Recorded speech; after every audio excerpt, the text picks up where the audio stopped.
And I've been doing this for years because I want to keep the instrument true to its right value and what it brings to the party.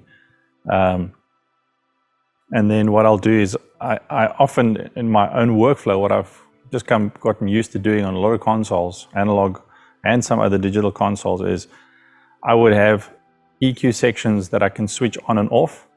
I would work my layouts. Like, remember I did the layout section where I spoke about what do I put where on my layouts for a specific song. That's one of the things I would consider, not to put something that I need to get to quickly too far away. I would bring it close, and that kind of stuff. So what I have here, for example, I'm going to do this quickly and just show you that picture there. It's an overhead shot. I'm going to take my name away. You should know who I am by now. Sorry, bad example. So I've got my piano here on this blue fader, and I've got it at tension, so you can see it on the screen in front of you there, and it's quite a nice graphic, so you should see that quite easily. And what I've got it set to is I've got what would be a preset level for the piano, and I do tend to take an instrument like the piano, and I know the rule is fader on 0, set your gain. I always optimize my gains because I'm recording often. But I would then find a spot in the mix of the VCAs where my fader is not always specifically on 0, because that is my feature position. So within the mix, I would be somewhere down there. And then, for example, the next song, the piano starts, which means I'm going to naturally push the piano up. And then with my one hand, I'm pushing the piano up, and my other hand's going to the EQ, and I'm making a change. What am I making a change? Mostly because I've gotten rid of the left hand, which is middle C and up. I've got a high pass filter, which I've turned up, as you can see. I've got the high pass filter turned up there, and I've got a bit of a notch. I've exaggerated this obviously so that you can see it. That notch in the high frequency at a little of a shelf. But now he's going to start the song, which means I'm going to push him up because he's starting the song. So as I push him up, look at what happened. I didn't do that. The sound's not doing anything. Pushed him up to 0. The high pass filter shifted out, and the EQ lifted.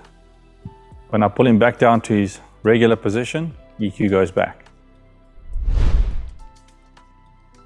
On the SXL, I now have the ability to build in what we call control events. A control event is something that sits in this window over here, which is in my control section. You can see it there. And then on this one, specifically for the piano, you can see it's down here. It's labeled piano solo. On the left, you can see piano solo, and on the number 33 and number 34 says piano solo over. So on the piano solo, all I have on the right-hand side, I've got the trigger. You can see there where I'm tapping on the screen. I've got the trigger, which is piano, channel 21, when the fader goes above -6.8. Okay, so I've established that somewhere around -10, somewhere there, I've got my favorite position for it in like a static position. When the fader goes above that decibel level, physical position, that means I'm pushing it up.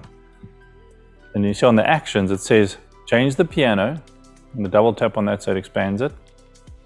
The EQ on the high mid gain relative plus 6.3 dBs and crossfaded over 1 second, as well as take the high pass filter at an absolute value down to 40 Hertz. Okay. The next one, when the piano solo is over, -6.3 on the high mid, again relative. I'll explain that now. At over 1 second, and fixed absolute value up to 160 on the high pass filter. Okay. So what does that mean? It means when I move the fader, that happens. So what I have over here, and I'm gonna put another screen up so you can see it. I've got to change a couple of screens, because this one that I showed you now, which is a fader movement and a EQ. If I've got one here, which I for the church guys, I've called it loud pastor, and I labeled it so that I know what I've programmed on it. So I'm going to change that quickly so you can see that screen. So I made that loud pastor, but I'm going to show you a different. You can't really see, it's a little bit small there. The auxiliary is completely far on the right hand, number 16. So I'm going to show you this screen. And I hope you can see it on here. So this is the channel. There's the auxiliary send. And I think you can see that. I'm actually going to maybe zoom into that quickly. Just give me a second. I'm going to do that. And do that. So you can see that level there, which is the send. So normally what we have is we have a fader on a pastor, and as he starts screaming, you know, or you need, especially in a church, the pastor starts screaming or talking softly. That's actually what I should have said. You know, when he gets soft and you've got to push the fader, one of the things that happens is they talk soft, but they can hear themselves very comfortably in the monitor. So when I push this fader up, notice what happens there to that auxiliary send. It's a bit small, hey? I'll zoom in some more. Sorry for this arrangements while you wait. I'll fix that now. So as I push him up, you can see the auxiliary set level drops. When I pull the fader down, the auxiliary level goes back up again. So as he's talking softer and I'm having to push him, his monitors go softer, which means he starts talking louder and I can pull him back down again on the fader. And you can have the reverse of that set. Basically what I'm talking about is you often, when you're sitting in a church and you're doing pastors, and especially when they've got handhelds, and they start doing this, because they can hear themselves comfortably, and they drop the mic, drop the mic, drop the mic, drop the mic, and you're pushing the fader, pushing the fader, pushing the fader.